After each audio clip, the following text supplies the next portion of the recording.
ভারতের গজলডোবা বাঁধের একতরফা পানি আগ্রাসনে উত্তরের কৃষকদের আশীর্বাদ হিসেবে পরিচিত তিস্তা ব্যারেজ এখন উল্টো কৃষকের গলার কাঁটায় পরিণত হয়েছে, যেখানে নদীর বুক চিরে পানির বদলে এখন বইছে কেবল বালু আর বিষাক্ত তামাকের ক্ষতিকর প্রভাব।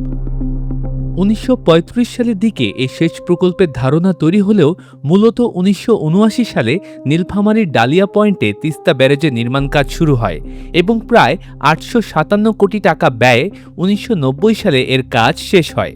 ৬১৫ মিটার দীর্ঘ ও ৪৪টি রেডিয়াল গেট বিশিষ্ট এই ব্যারেজটি ১৯৯৩ সালে সেচ কার্যক্রম শুরু করে এবং উত্তরাঞ্চলে ৭টি জেলার প্রায় ৭.৫ লাখ হেক্টর জমিতে সেচ সুবিধা পৌঁছে দেওয়ার লক্ষ্যমাত্রা নির্ধারণ করে।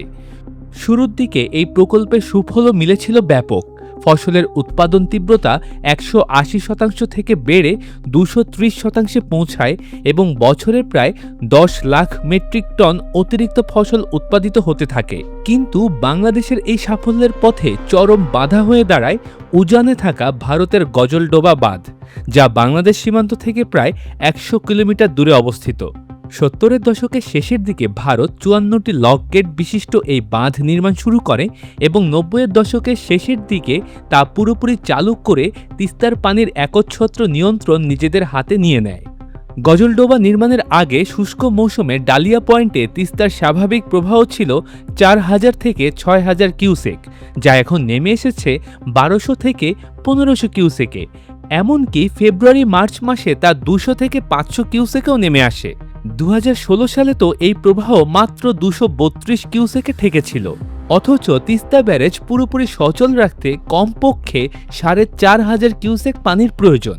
বর্তমানে যে সামান্য পরিমাণ পানি ডালিয়া দেখা যায়, বিশেষজ্ঞদের মতে তার প্রায় ৬৮ থেকে ৭০% উজানের নদীর প্রবাহ নয়, বরং তা ভূগর্ভস্থ পানির চুইয়ে পড়া অংশ।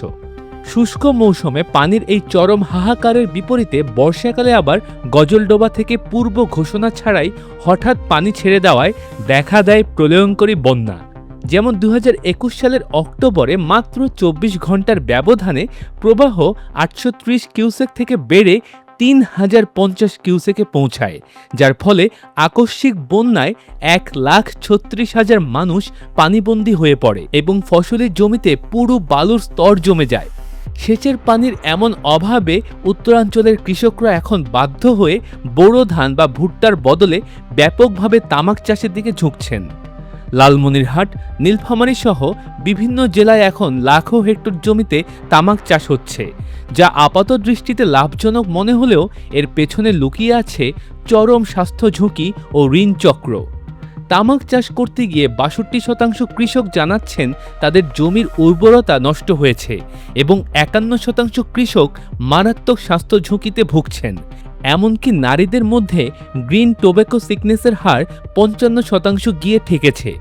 এর পাশাপাশি ২০২৩ সালের অক্টোবরে সিকিমে হিমবাহের হ্রদ বিস্ফোরণের ফলে উজানে তিস্তা ৩ বাঁধ ভেঙে প্রায় ২৭ কোটি ঘনমিটার পলি বাংলাদেশে প্রবেশ করে, যার ফলে নদীর তলদেশ কোথাও কোথাও ৬ থেকে ১৪ মিটার পর্যন্ত উঁচু হয়ে গেছে। পানির অভাব এবং দূষণে তিস্তা নদী থেকে রুই, কাতলা, মৃগেলের মতো দেশীয় প্রজাতির মাছ প্রায় বিলুপ্ত হয়ে গেছে এবং ৪২ প্রজাতির মাছের সংখ্যা এখন ২০-এর নিচে নেমে এসেছে। ফলে ৮৫% জেলের আয় প্রায় ৬০% কমে গেছে। ২০১১ সালে তিস্তার পানি বণ্টন নিয়ে বাংলাদেশ ও ভারতের মধ্যে একটি খসড়া চুক্তি হলেও পশ্চিমবঙ্গের মুখ্যমন্ত্রীর বিরোধিতায় তা আজও আলোর মুখ দেখেনি।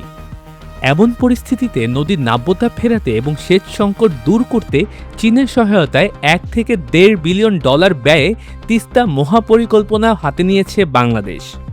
ভারতের শিলিগুড়ি করিডোর বা চিকেন স্নেকের খুব কাছাকাছি হওয়ায় ভারত এই প্রকল্পের প্রথম থেকেই আপত্তি জানালেও ২০২৬ সালের জুনে প্রধানমন্ত্রী তারেক রহমানের চীন সফরে বেইজিং এই প্রকল্প বাস্তবায়নে ঢাকাকে পূর্ণ কারিগরি ও আর্থিক সহায়তার প্রতিশ্রুতি দিয়েছে। এই প্রতিশ্রুতির পর ২০২৬-২৭ অর্থ বছরেই তিস্তা মহাপরিকল্পনার কাজ শুরু করার ঘোষণা দিয়েছে সরকার, যা উত্তরের কোটি মানুষের জন্য নতুন আশার আলো হয়ে দেখা দিয়েছে।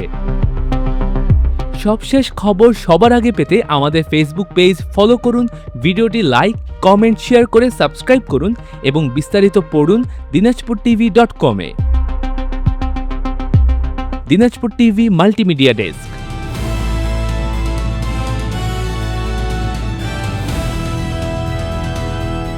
দিনাজপুর টিভি মানুষের জীবনের কথা বলে।